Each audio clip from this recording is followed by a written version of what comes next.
ஆனா இந்த விஷயம் எனக்கு அவ்வளவு வருத்தமா இருக்குமா. என்னால கொண்டாட முடியல.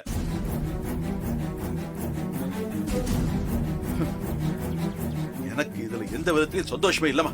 ரொம்ப கஷ்டமா இருக்கு. உன் தலையில நீயே மண்ணவாரி போட்டுக்கிற மாதிரி இருக்குமா. ஏமா வீரா, நான் உன்னை ரொம்ப புத்திசாலின்னு நினைச்சமா. ஆனா இப்படி ஒரு முட்டாள்தனமான முடிவு எடுத்திருக்கியம்மா. மாமா, உங்க பையன் என் கழுத்துல தாலி கட்டியிருக்காரு. இது ஊர் உலகத்துக்கே தெரிஞ்சிருச்சு. இனியும் நான் அவரை ஒதுக்கி வச்சிருந்தா எல்லாரும் அப்புறம் என்னதான் தப்பா பேசுவாங்க. ஏய், என்னடி தப்பா பேசுவாங்க? என்ன தப்பா பேசுவாங்க? வேற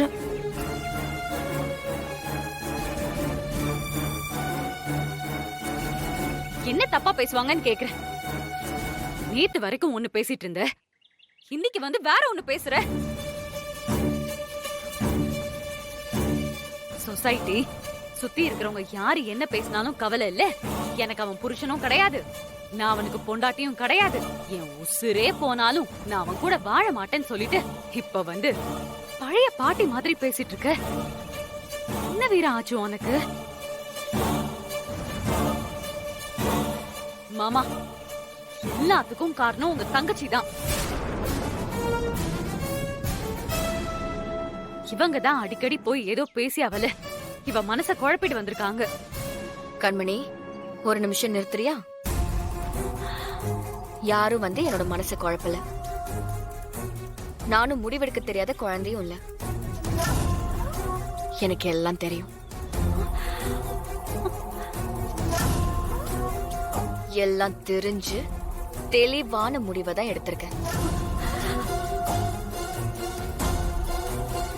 நான் இந்த வீட்டுக்கு வாழ வரதுல உனக்கு என்னடி பதட்டம்? நீ நீ இவனை கட்டிட்டு வாடுறதுக்காக வாடி நாங்க இவ்ளோ கஷ்டப்பட்டோம். இவன் யாருன்னு உனக்கு தெரியும் தானே? தெரியும் கண்மணி. எனக்கு இவர் யாருன்னு தெரியும், நீ யாருன்னு தெரியும்.